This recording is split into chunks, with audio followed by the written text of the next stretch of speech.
again for joining us for today's Digital Leaders series, Driving Innovation with Digital, how restaurants can satisfy the demands of a new era. Now it is my pleasure to introduce your first speaker, Julie Hoffman, Global Head of Travel, Hospitality, and Dining with Adobe. Julie, you now have the floor. Thanks, Heather, and welcome to everyone we have joining us today. Super excited to have you here. So let's get started with the concept around the research that we've created, and the research is actually called COVID-19 Leaves Restaurants Hungry for Digital. And when we were coming up with and collaborating on the title, from an Adobe perspective, I found it very interesting because during COVID and since the outbreak, we've had tremendous engagement from our QSR and fast casual brands, looking for help, looking for insights, and especially thought leadership during this time. It's been a strange and uncertain moments here and there with the pivots that have had to be making, and what we've seen is that there's been a new normal that's come about, and the question is that going to stay, and what does that look like? So today we're going to spend a lot of time sharing with you the research, giving you some of our own personal thoughts, and before that, I'd like to go ahead and introduce myself and David a bit more. I am the Global Head of Industry Strategy for Travel, Hospitality, and Dining. And I worked in travel almost 20 years, based out of Las Vegas and MGM Resorts International, leading digital and e-commerce. I've been with Adobe about a little bit over 4 years, but I've been using Adobe Solutions since probably 2001, but I was very young when I started. And I also had the pleasure of working with Publicis Sapient over a good course of my career as well. And joining me, somebody who I've grown to know and appreciate quite a bit, is David Taylor. He is the Global Lead of Strategy and Consulting, again, for Travel and Hospitality at Publicis Sapient. David, first, go ahead and tell us a little bit about yourself. And then if you could, share with us, what is your new hobby now that COVID-19 has kicked in? We've all grown with our habits and our hobbies, and I'll let you share first, and then I'll share mine. Sure. Yeah, happy to. Hey, everyone. Glad to be here. Thanks for having me. David Taylor. I lead strategy and consulting for Publicis Sapient, the travel and hospitality vertical, which does span QSR and dining. So really glad to be here. I'm based out of Kensington, Maryland, have spent my career working with travel and hospitality brands. And then prior to my role as a travel and hospitality industry lead, have worked across retail and other sectors as well. So in terms of COVID-19 and new hobbies, mine would have to be bread making. So I've gotten into the sourdough starter, bread making, hoarding flour in my kitchen. My wife is very mad that I've ruined most of our jars at this point, but also very excited that we're getting to eat bread on a weekly basis.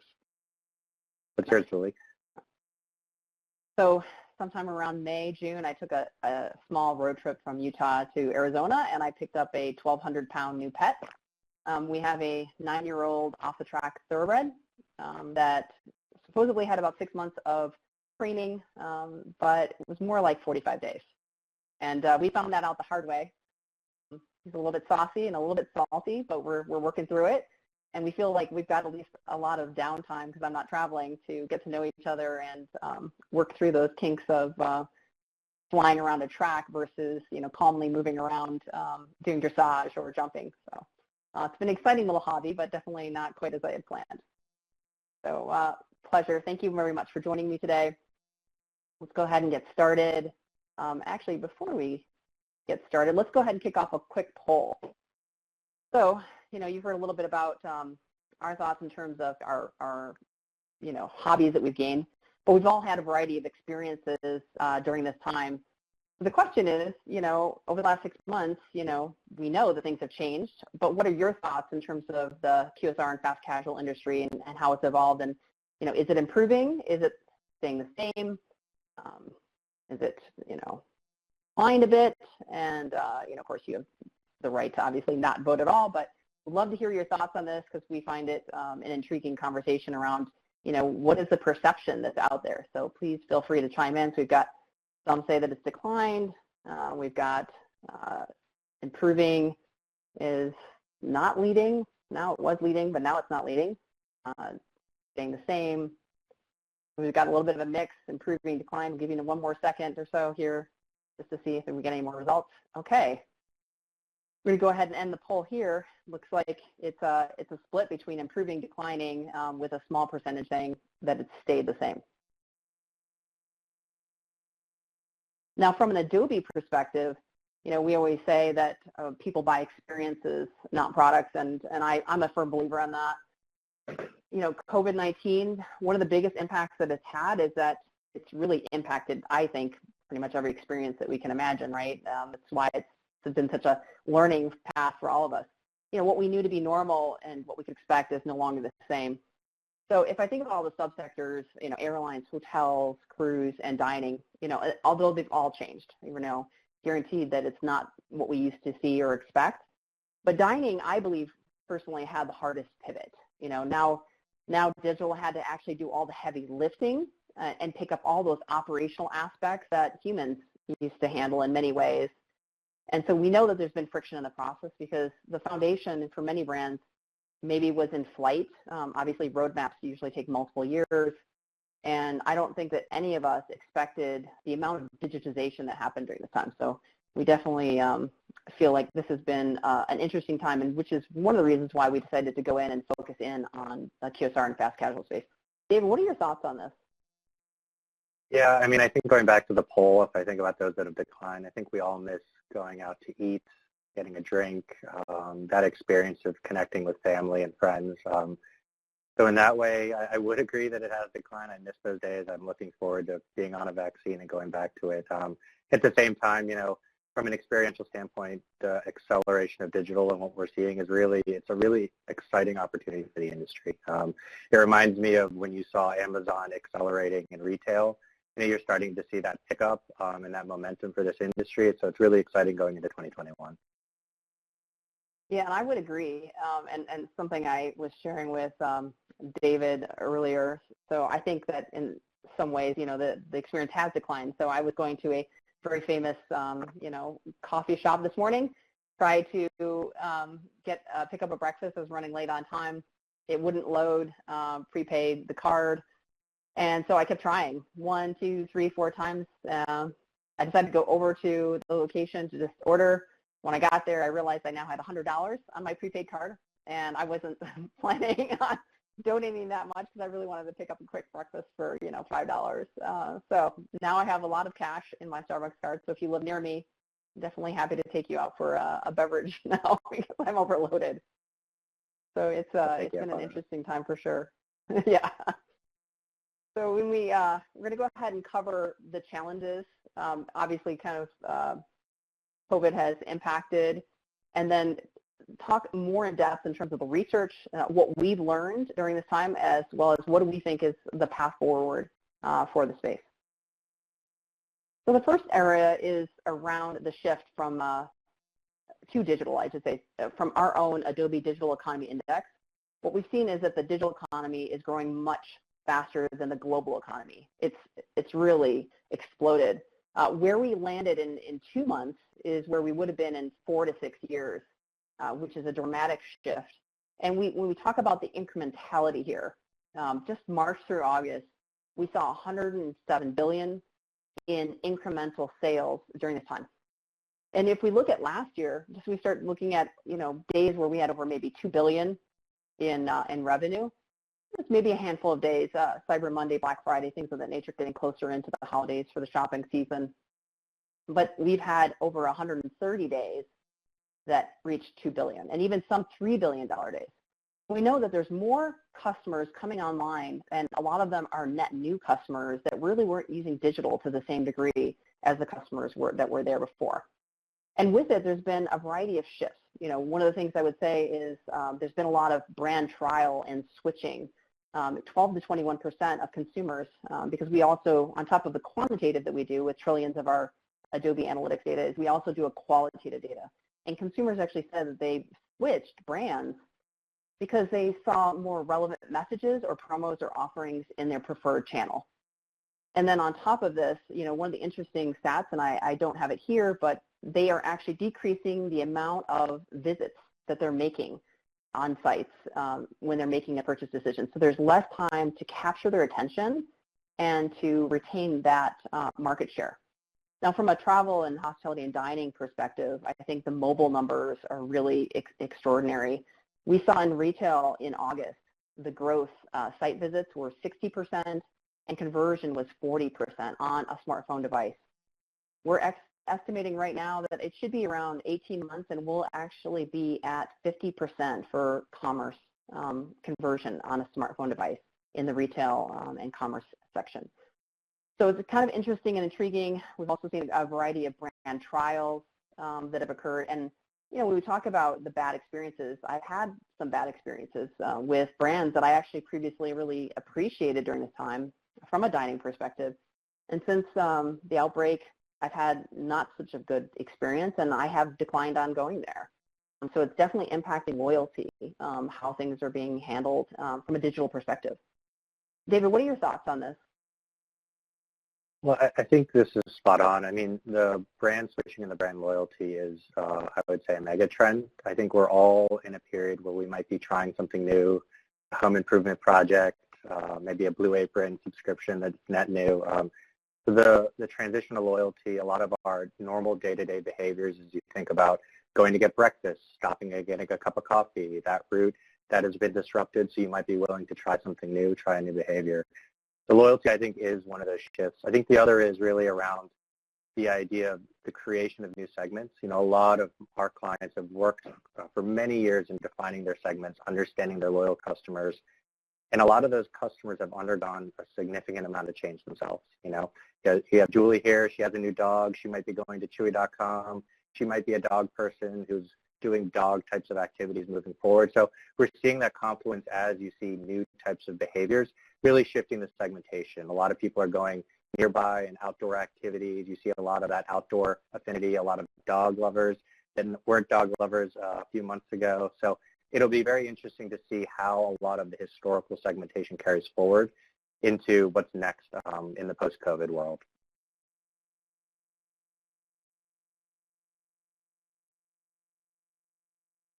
So in terms of the dining shifts, and sorry, I didn't mean to interrupt you.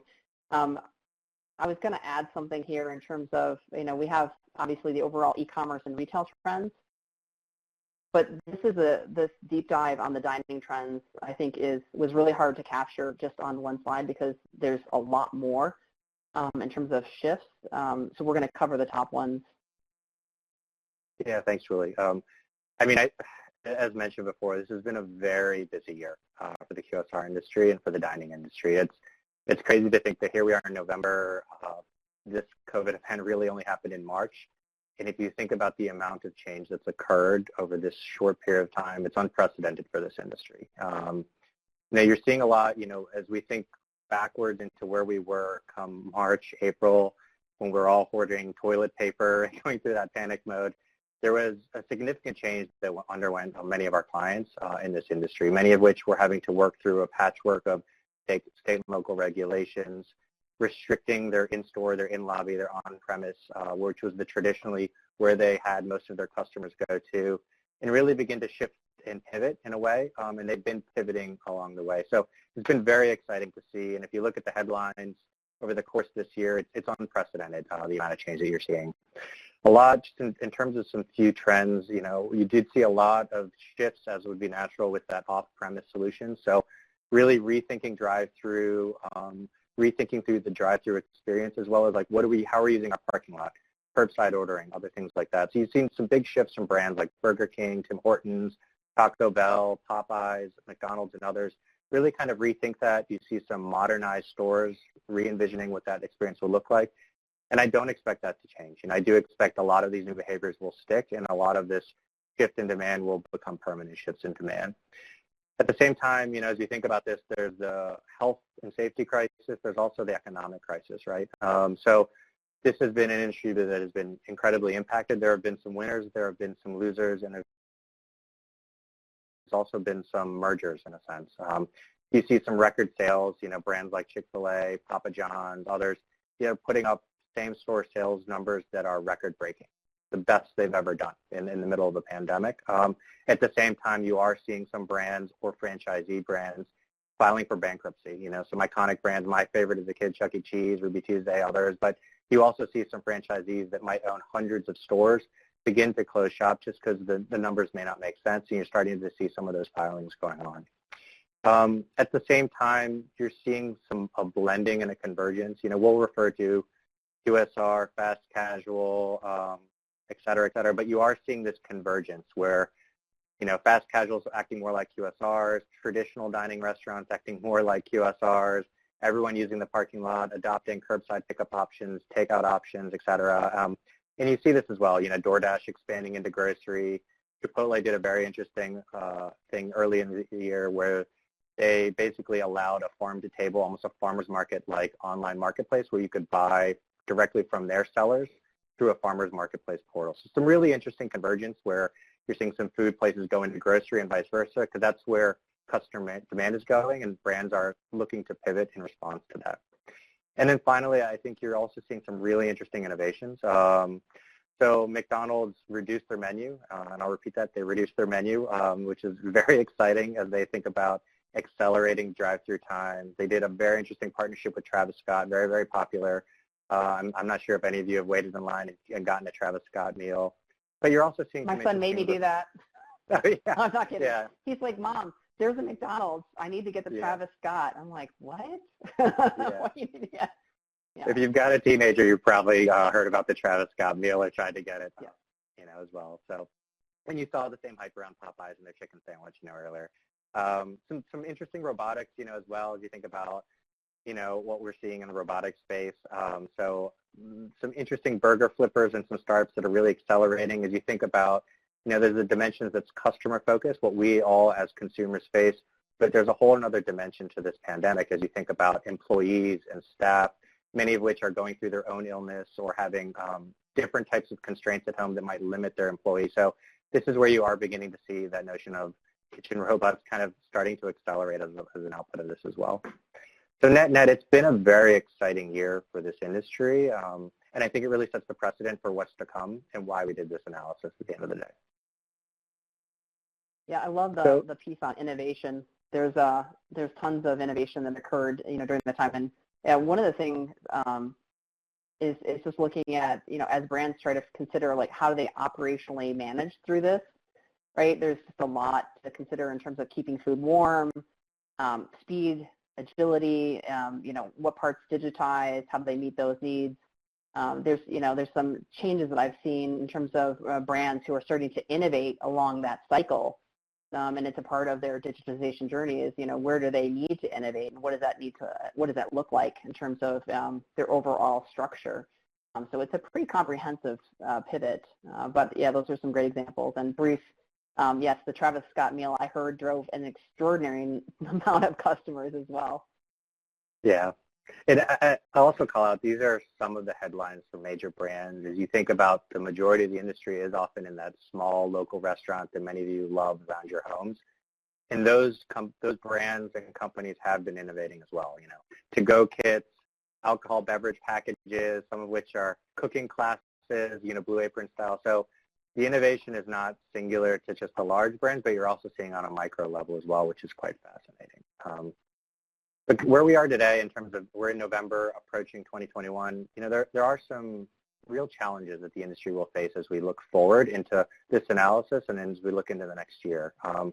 As mentioned, customer behaviors are shifting, right? As you might know, an aunt, a grandmother, a parent who maybe has Instacart, maybe have downloaded an app, maybe is getting delivery through Grubhub's, Uber Eats, Postmates, et cetera. So there are these behaviors that are shifting. A lot of what we've seen around these behaviors is they are often done in a way that is, one, more convenient. So they're able to get delivery to their home. So it's a new behavior that is a sticky behavior. We do see offers, going onto the mobile app, being attracted by an offer, maybe purchasing a meal. These are types of behaviors that we expect will not go away when we've all been vaccinated and hopefully this event is over. So in that way, a lot of these behaviors will shift. We also have to consider the digital acceleration is occurring not just within this industry. So your expectations for Amazon, for Uber, for other things, as you get a wider pool of grandparents and older parents downloading Instacart, downloading these things, these are behaviors and expectations that will ultimately shift and will continue and bleed into this industry. I think second, the landscape will look different. As mentioned, unfortunately, the reality is of the impact of this event, the service-based industry has been impacted one of the most. As we look at where we are now, about 10 million jobs in North America and the United States, of which about 9 in 10 of those jobs are really within that services sector. And obviously, dining is one of the largest ones within that services sector. So we will see some bankruptcy. We will see some consolidation. We will see a lot of change. And I think it's a reality that is unfortunate, but it also it will lend itself to a landscape that will be very, very different as we approach next year and the year after. Third, I think this notion of unbundling the restaurant experience. If you're familiar with retail or if you're from the retail industry, you've often heard the term unbundling. Unbundling comes where a lot of these restaurant brands have built their business historically, often catered to selling you a meal within their restaurant, within the lobby. You come in, and so everything that's been built around has been built completely around that experience. But now you're in a situation where you can shop, you can order, you can get delivery, you can do curbside. It's a very, very different industry, and it's very similar to retail, where they had to go beyond thinking about things in a brick and mortar environment and everything around their business centered around a brick and mortar environment, and they really have to meet the needs of their consumers where they are and based on where those demands are. And then finally, as we reflect on the organizations, we've seen a lot of really amazing pivots over the course of this year, but many of these companies will have to undergo a change. I know Julie and I have worked with many different brands and across industries, and we've seen this change across many industries. I think for this industry in particular, there will be an undergoing of the organizational structures, how they set things up, how they fund projects, how they incentivize teams, what their team composition looks like, how many data scientists they have in their team. So I think that will start, this is the beginning of that shift, and you'll start to see a future where organizations will look fundamentally different. Julie, I don't know if you want to add anything here. No, I think that's fantastic. And these actual quotes were from live interviews that we held with a variety of QSR and fast casual executives. So straight and forward their thoughts on these areas. I do think the biggest thing is that change and that shift, especially when we talk about how they're going to operate, and of course making sure that aligns with the consumer needs, because just because you can do something doesn't mean that it works, right? Like even on the retail side, although they have curbside and obviously can have your items delivered, buy online, pick up in store was number one in terms of growth and preference. So really driving into what I would just end with is that rapid experimentation and prototyping is important to learn as rapidly and as agilely as the organization can to understand what is going to be meaningful. So that brings us to why we're doing the report. So the report will be published tomorrow. Everyone who is registered will have access, and you can feel free to sign up. But we really determined, as we were thinking about the industry, we heard a call around there wasn't a perspective that took the perspective of executives that really looked at this pandemic and the change that's there. So we thought it would be important that we engage executive teams just to really in defining where we are in COVID, given how much change has occurred over this industry, and more importantly, how do we determine the strategy for what's ahead. So in terms of our method, we did engage 200 leaders across quick service and fast casual restaurant brands. We did engage them both in a longitudinal format, so via survey-based method, as well as we spent time one-on-one interviewing those stakeholders to understand their perspectives. That's why you see some of the quotes there. This was really done with a North American-centric view. That being said, many of the executives and the stakeholders we engaged with had global remits as a part of their job, and so very much the global perspective of their North American brands was reflected in this analysis. So Julie, I don't know if you want to add anything in terms of the method or what we've learned so far before we get into the results. No, I think we're good to go. Cool. So, and I'm being cognizant of time, I know we need to catch up a little bit. As mentioned, disruption is a word that is often used, but the industry has seen a lot of disruption over the course of the last year. A lot of change, and as we think about the amount of change that these brands have experienced and the executives have faced, it truly is the nature of a disruptive event that is occurring. As we think about this, if you look at this collectively, 93% of executives felt as though they experienced both radical and significant change. You have to remember that many of these restaurants shut down for a period of time. Asked their employees to work from home, completely converted their sales to restaurant or to drive-through. So it is a momentous event. It is a black swan event for this industry, and is very much in the face of disruption. As well as the shift towards digital ordering, is really a catalyst for what we've seen in other industries that have undergone rapid change and disruption.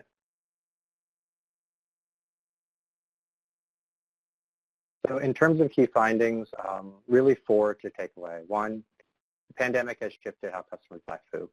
It's natural. I think many of us have ordered in a variety of different ways. It maybe shifted our patterns from going out to maybe eating in and vice versa. 2, digital transformation has become a necessity for survival. You see a lot of winners and losers. The winners have a lot of characteristics that are very, very similar. They're well positioned for digital. They have strong mobile ordering.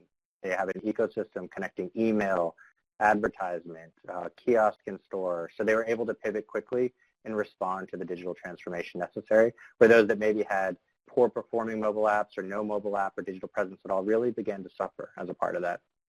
3, mobile is at the center, and I use mobile as a catalyst for mobile is the center of everything that's in a storeless future.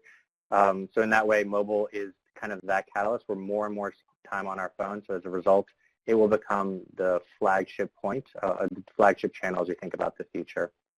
And finally, data is the differentiator in terms of identifying and unlocking value.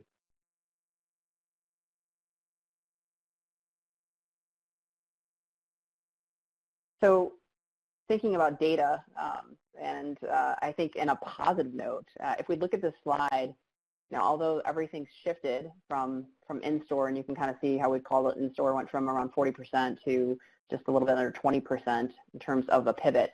And then you saw all the digital channels that really rose to the top, third party at the very highest. And then next after that, a branded mobile app for a brand. Then you see website and drive-through. In many of those cases, there's more data readily available to brands to understand what are consumer behaviors, habits, interests.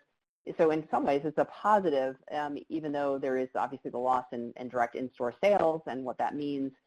But on the flip side, it does allow more data to actually come through some of those other channels to gain very fast iterations around what works and what doesn't work.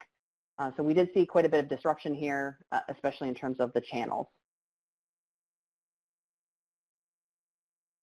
And sanitation, I think, is, no matter what subsector, is always going to be a top concern until we, have a better path forward. There's 3 things that we felt came forward in terms of the request for sanitation. One is mask wearing employees and customers. That's no surprise. Hand washing stations, and of course strict rules for employees, as well as contactless payments. We actually have a quick poll here.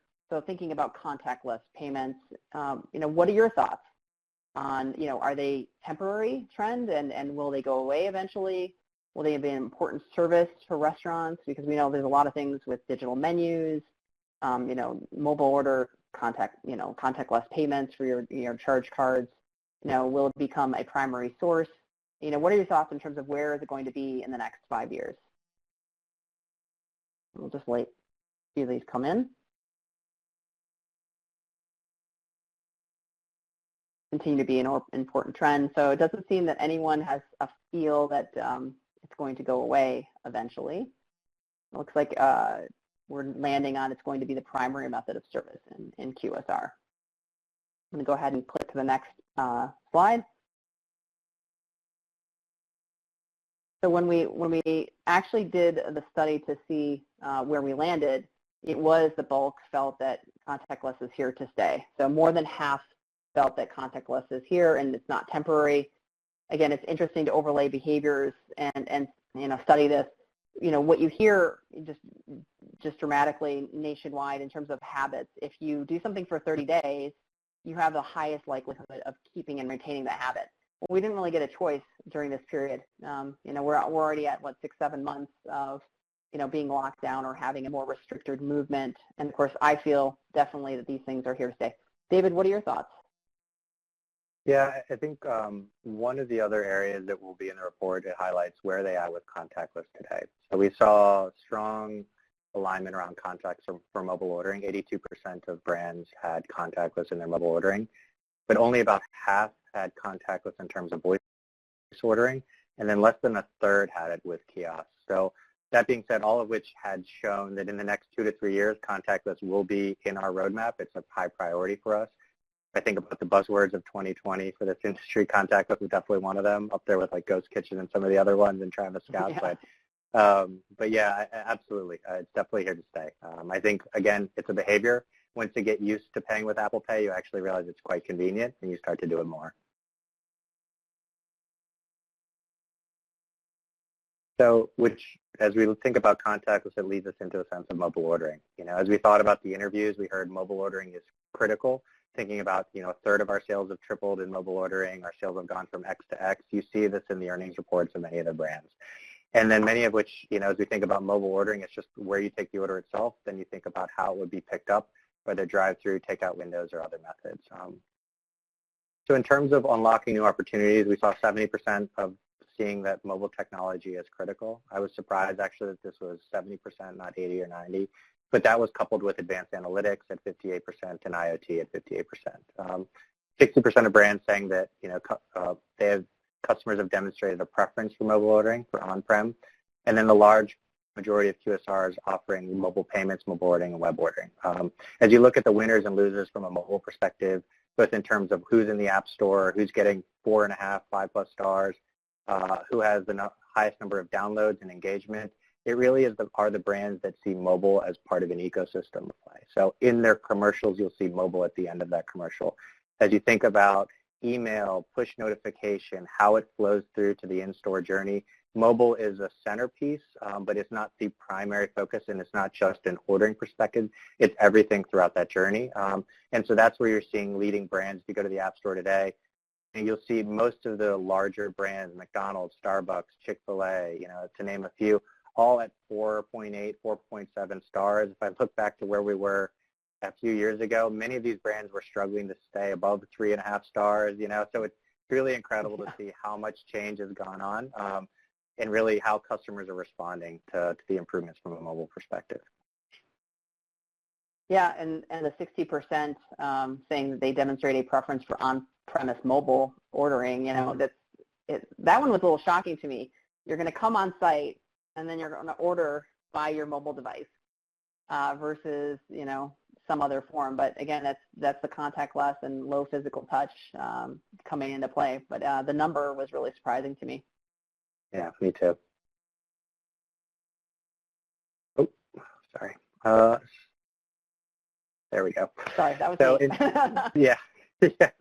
So in terms of unlocking new opportunities, no surprise here. I'll let people absorb this slide, but mobile technology being critical at the top there, as well as moderate. I was advanced analytics in the role of data being a driver for both personalization, as well as a driver to unlock value and understand the customers. No surprise there. It's shortly behind mobile technology. I think what was also interesting here is if you scroll to the bottom, IoT kind of being a third player in terms of critical importance today. IoT, as you think about a lot of other industries, IoT is often a fun widget to play with, something that people talk about, but often doesn't add a lot of value. But for this industry, there's an incredible importance and incredible opportunity as you think about the value it provides. As you think about sensing customers arriving at restaurants, you think about being able to prepare their order in advance, as you think about the preparation of food, so getting your McDonald's French fries piping hot so they're not cold and they taste delicious. There's a lot of opportunity as we think about IoT, both in the consumer-facing side, but also as you think about things like managing staff, managing flow of people, cleaning your bathrooms in a COVID world, or even things like preparation of food. So I'm not surprised to see this, and it's very exciting to see that being acknowledged by the executive teams. I expect that'll be what's coming next. Julie, anything to add on this one? Anything catch you by surprise? The same on IoT. I found that intriguing, and from an operational perspective, I think it's a must-have in the subsector. It definitely adds value, and I think if I were trying to be managing a franchisee, as a franchisee, just looking at all my operational staff and trying to understand, and obviously we're going to talk about it later, but curbside, delivery, drive-through, you've got, an explosion of ways that people can come in, sort of speak in terms of your digital storefront. So I think IoT is a game changer in terms of being able to incorporate that data. Yeah, totally. So, and then third, you've seen this graphic before, but I think it's no surprise the industry is becoming increasingly reliant on third-party apps. So you see a shift in 2019, about 24-25% on average of sales. That's shifting to be the leading area of sales, 35%. As you look at that shift, you know, the in-store being the one that's gone through the change the most, it went from 40% down to about 20%. So it really dropped by a factor of 20, of which you can think about 10 moving, 10% of that shifting to third-party delivery, with web and others kind of being a close second. So in that way, you know, third-party apps are really becoming part of the core delivery experience. I think what was surprising to me is the 42% 5 years from now. That's a significant percentage of revenue and of sales. And many of these orders and meals don't have large profit margins on them. So if you're giving that profit margin up to a third-party delivery partner like an Uber Eats or a DoorDash, you know, it does really start to question if, you know, you really need to think through the model as well as longer-term strategies, just given that risk longer term.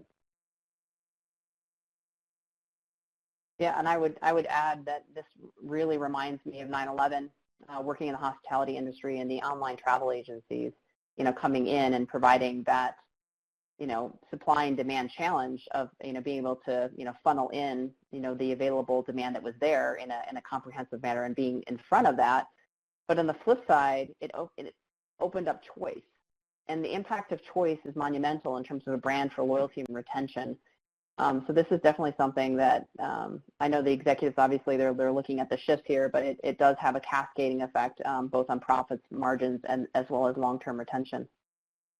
Yeah, and if you are a QSR brand and you want to talk to a hospitality brand, please feel free to reach out to Julie and I, because many of those hospitality brands are trying very hard to get OTAs out of their business and have a direct relationship with their customers. So it's a very interesting story about what could be potential future.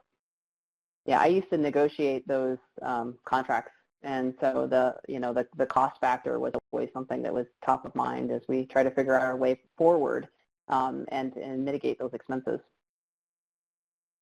So when we talk about data, and data is probably the most interesting thing for me across, you know, all of our sectors. To me, data equals scale, it equals context, and it also equals relevance.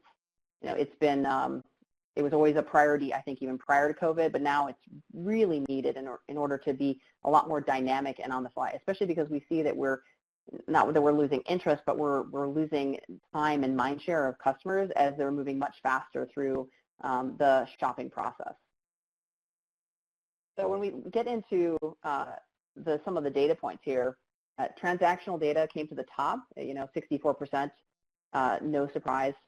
But the value add is looking at all these different areas, master data, financial data, and you can see here, again, kind of tying back to a couple slides earlier, IoT sensor data, 53% coming in. And to me, I do think that's a really critical piece, is being able to understand, you know, where somebody is from a location perspective.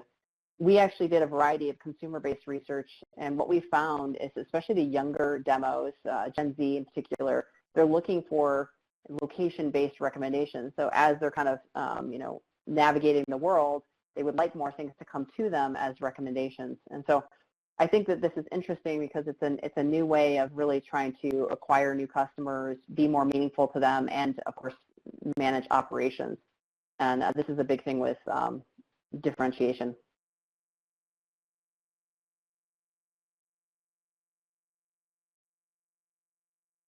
So looking at the challenges that are created, and this is a huge one. You know, we've had this rush to digital, but there's also this increasing fear of the risk associated with more digital interaction.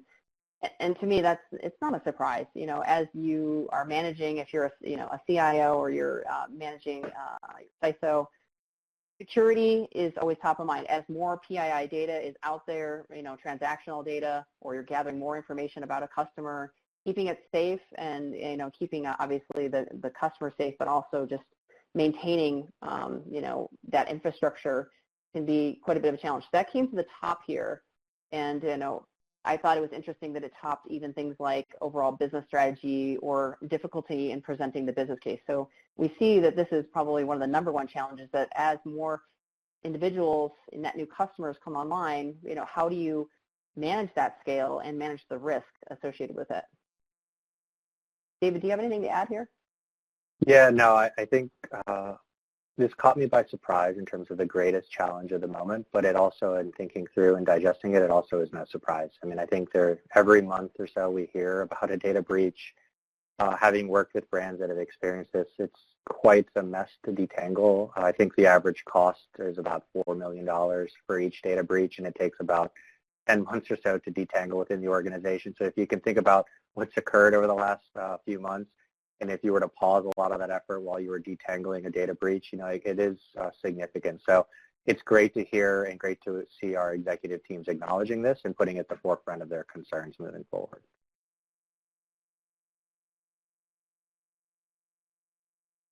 So in line with that, when we've spoken about this in the past, many of the brands are accelerating their digital transformation. Digital transformation may have been something that was talked about.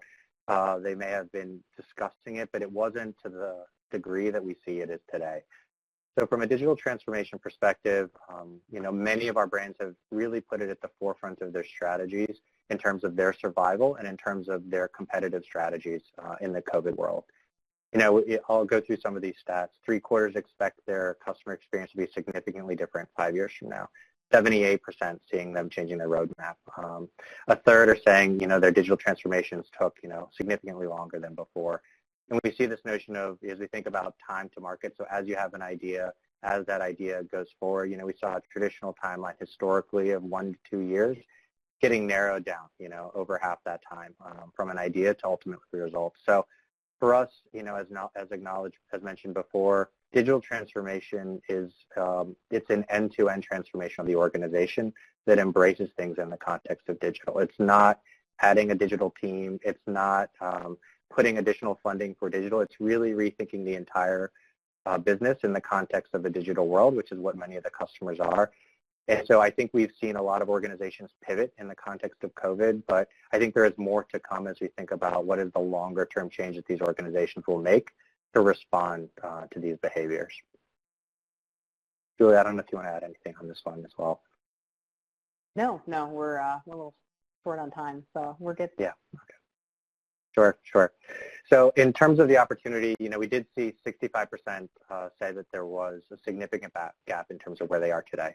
So they reflected, some of them saw that as a very large gap. Some of them did see that as a much smaller gap, but it is significant. That being said, we are seeing that 11 consider themselves a fully digital enterprise. 53% said they're well on their way to the journey, which is promising. As you think about the change that they've done this year, the responsiveness, the pivots that they've made, and as you think about the roadmaps going into next year, that is very, very promising as we go into 2021. Yeah, the only thing I'd add on gaps, there was obviously we couldn't put all the research in here, but there was a lot in terms of gaps on site. Dynamic menu boards, kiosk screens, some of that forward-looking, innovation. So in particular, I think screens and making them more dynamic, especially with maybe product shortages or changing of menus, and of course making sure that those are contextually relevant, is definitely an area where I think the gaps were reflected, because it was a little bit probably further along in many roadmaps.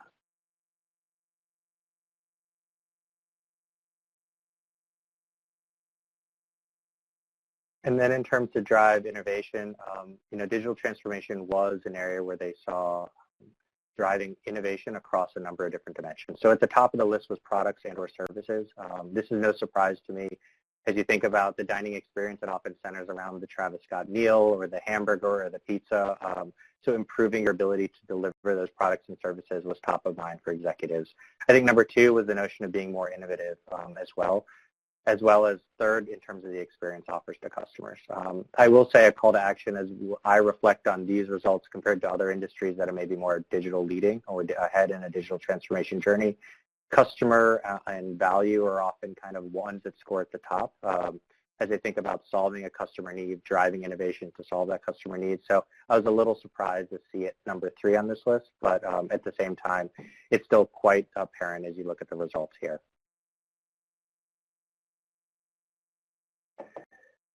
So in terms of a recipe for change and thinking through what is next, we thought we'd summarize in terms of 5 areas to think through going into COVID and going into next year. So one is the notion of using data to understand customer shifts. Customers have changed a lot of their behaviors, and as we play a whack-a-mole game with the event that is COVID over the next few months, it will continue to shift customer demand.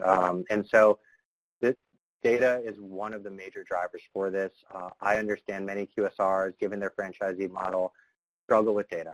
Connecting data from different places, consolidating that in one place, and using it to drive insight and understanding and value. I understand that that's very challenging, but there are a lot of leading tools that can help accelerate that change.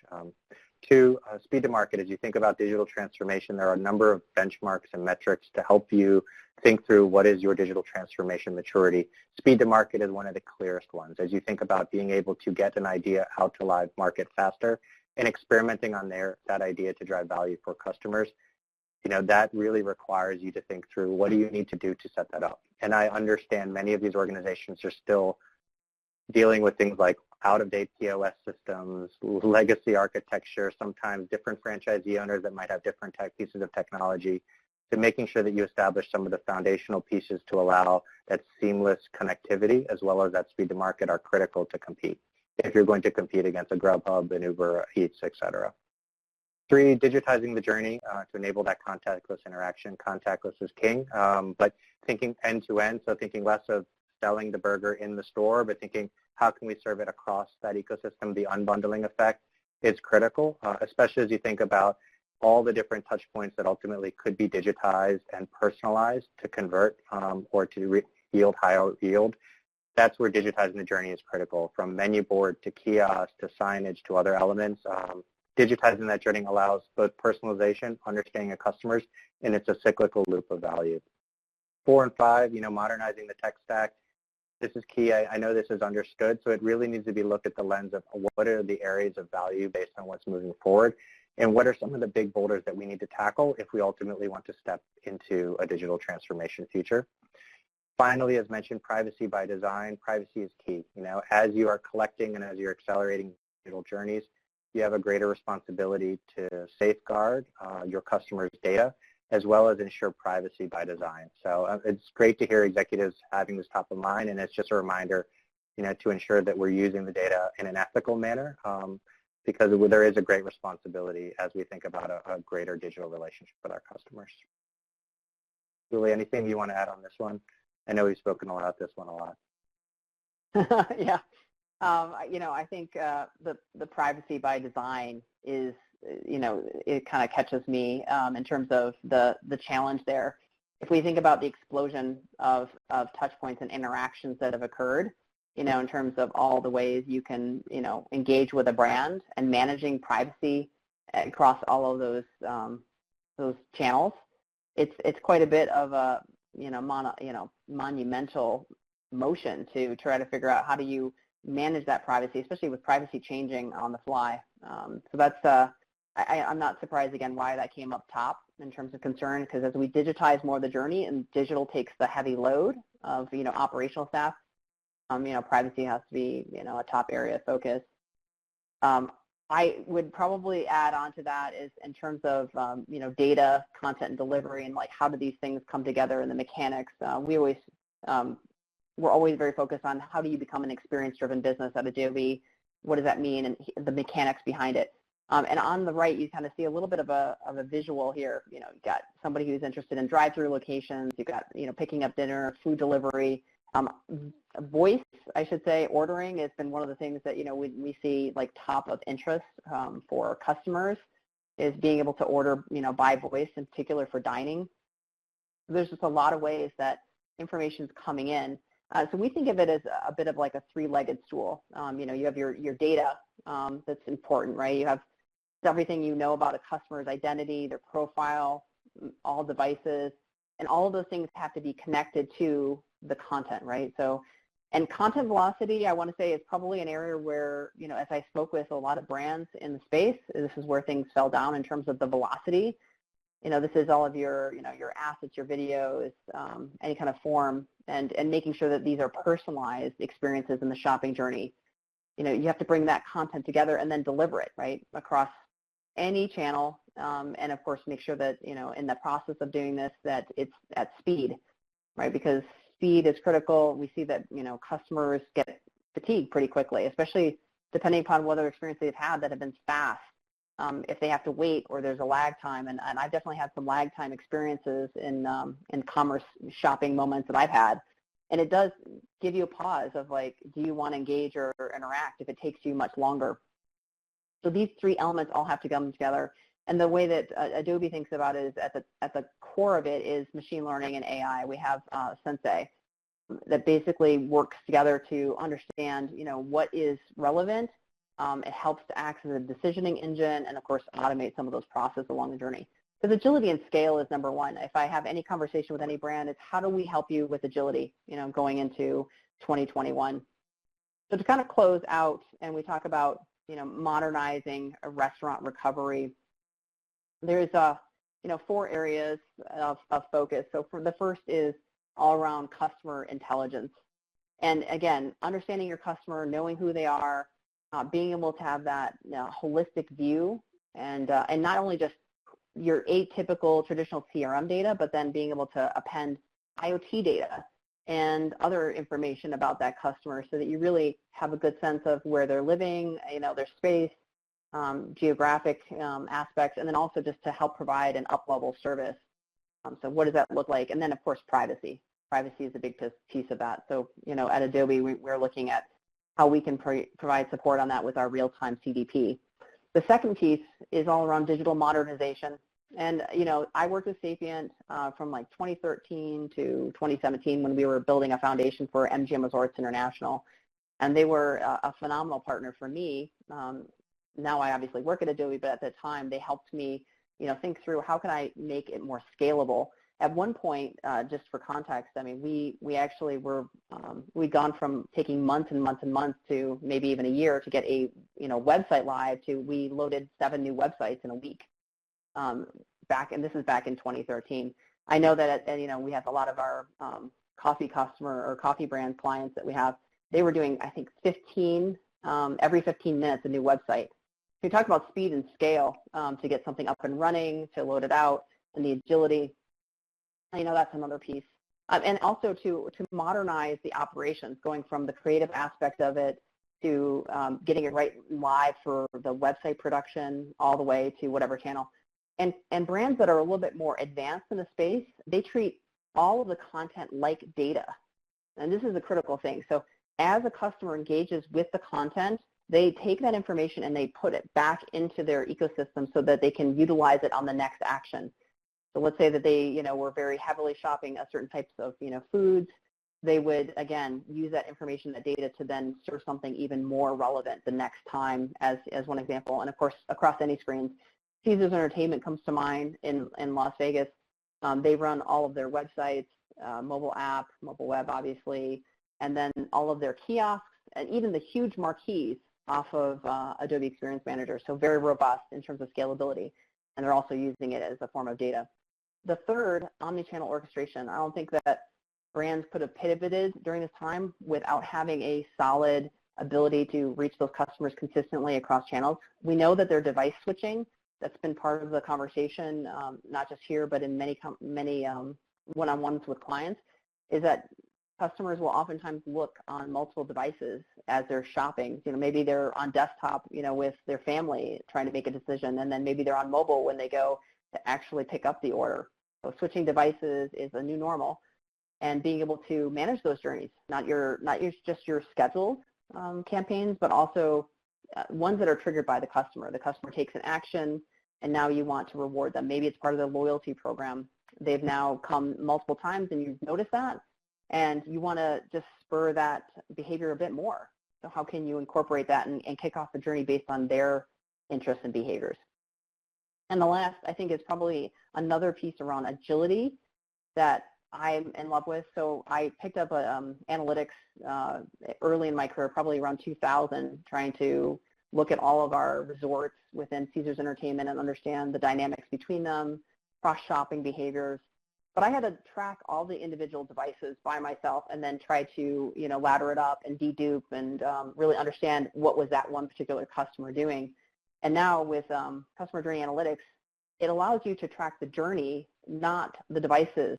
I mean, you're tracking the devices, but you can look at it down to a customer level and understand where did they fall out? Where are they having friction? Did they start on desktop and switch to a mobile device? Did they start on mobile and decide to maybe pick up the phone and call? Whatever that might be. So it allows your average marketer to study flow and fallout analysis, which means you can remedy bad situations quickly and also have a better understanding of how the journey is working. So all of these things together really help to modernize during restaurant recovery, and these are the areas that we see brands leaning in. David, anything else to add? I know we're running out of time, but the journey one, I think we're seeing a lot of teams working across journeys, organizing themselves across journey-based KPIs, and doing rapid experimentation to try value. So again, Julie, I would absolutely agree with you. It is the journey, it's not the devices, and that will be the place where winners focus going into 2021. Thank you. So with that, I want to thank everyone for joining us. This is my contact information and David's. David, it's been a pleasure to join you today for our session. With that, I'm actually going to turn it over to Heather, who's going to kick off a quick poll for anyone who is still with us. We definitely and greatly appreciate your time. We're honored to have you be with us today. If you have some additional thoughts or suggestions or things you'd like to learn, feel free to actually pop it into that area where it says, do you have any additional feedback? If there's more that you'd like to learn, we're obviously going to continue to publish a full report. It's coming out, it should be tomorrow if you're interested in that. So feel free to ask us, and we'll also go ahead and publish that out as a part of the recap. All right, thank you so much, Julie and David, for your informative presentation today. As Julie mentioned, we do have a couple of polling slides that we'd love to have your feedback on before you log off. And with that, I hope everyone has a great rest of your day.